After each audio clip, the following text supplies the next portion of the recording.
A definição de onda é uma coisa que a gente tem discutido muito, né, inclusive aqui na Europa. Não existe uma definição formal do que é uma segunda onda ou uma primeira onda. O que sim é aquela subida de casos, né, muito intensa ou não, mas que cause, né, a definição que eu gosto de usar é uma definição que cause um distúrbio na sociedade ou no sistema de saúde.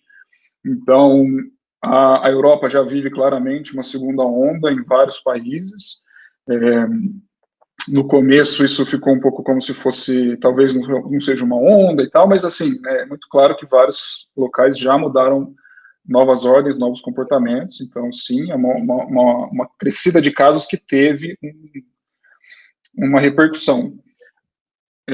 Na epidemiologia a gente chama também, né, você tem um limiar, assim, né, um valor de que isso esteja acontecendo, né, então tem o surto epidêmico, né, o limiar epidêmico, que seria uma quantidade de casos que passou daquele limite, ele vai continuar subindo e vai formar essas curvas que a gente tem visto, e em geral o que está acontecendo é o que a gente já vê em outras epidemias, né, você tem uma primeira onda, ela sobe, você começa a ter medidas, então isolamento, máscara, mudança de comportamento, e tudo isso chega em um momento que ela começa a cair de novo.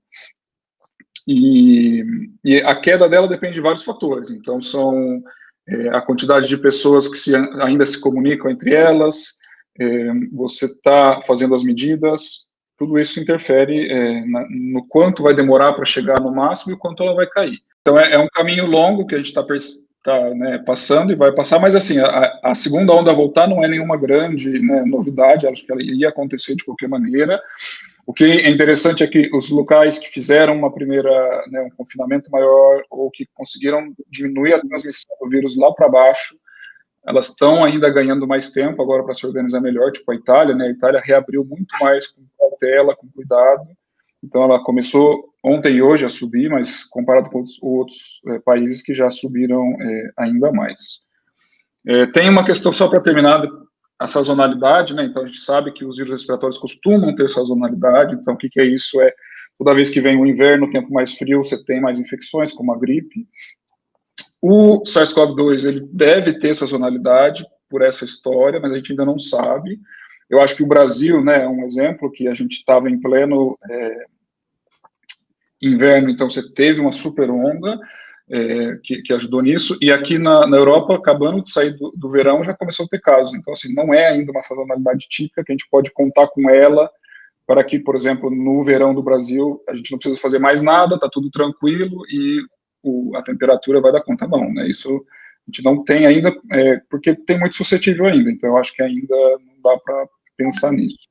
Na Europa e aqui na Espanha começaram os casos a surgirem aí no começo de agosto, né, principalmente. O que se viu é que eles estão testando muito mais, então antigamente você, na primeira onda que pegou todo mundo de surpresa, embora já tinha, né, chegado na China antes, eles não estavam preparados, também não tinham material pessoal.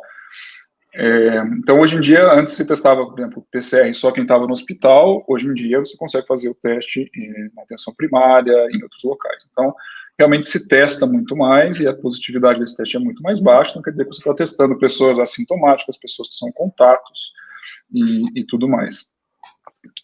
Então, começam a surgir os casos, e o que aconteceu aqui é que houve um certo reducionismo, eu costumo falar, do que aconteceu, porque eram muitos casos acontecendo, e as pessoas falam, não é segunda onda, não é segunda onda, né? E você sabendo o que estava acontecendo nos hospitais já, os médicos falando na rede social também, pessoas ficando mais infectadas, você viu que já estava acontecendo um distúrbio no sistema de saúde, que é o principal marcador inicial, fora os casos, né? Então, já eram as UTIs começando a ficar mais cheias de Covid, cirurgias que eram desmarcadas porque o paciente chegava com Covid.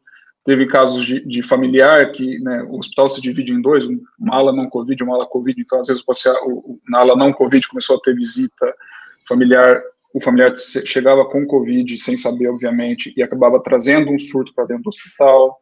Então, assim, o que aconteceu foi que eu acho um reducionismo de você ter 1.000, 2.000, 3.000 casos por dia na Espanha e todo mundo achar que não estava tendo segunda onda, mas, né, dentro da epidemiologia você vê, isso não é normal, não é normal você ter 1.000, 3.000 casos por dia.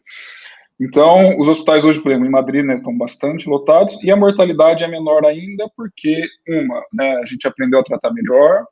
Dois, os hospitais não estão colapsados, né, em Madrid já está próximo de um colapso, mas ainda não, então você consegue tratar melhor quem chega. Três, que isso eu acho que levou um pouco a esse reducionismo, as pessoas infectadas eram mais jovens no começo, mas, como eu falei antes, né, você ter 1.000 pessoas jovens de 20 a 40, 50 anos infectadas, essas pessoas se conectam com pessoas de mais idade. Então, o que houve aqui na França, no Reino Unido, é muito claro que começa a subir a população jovem e ela vai passando e vai aumentando na população com mais idade.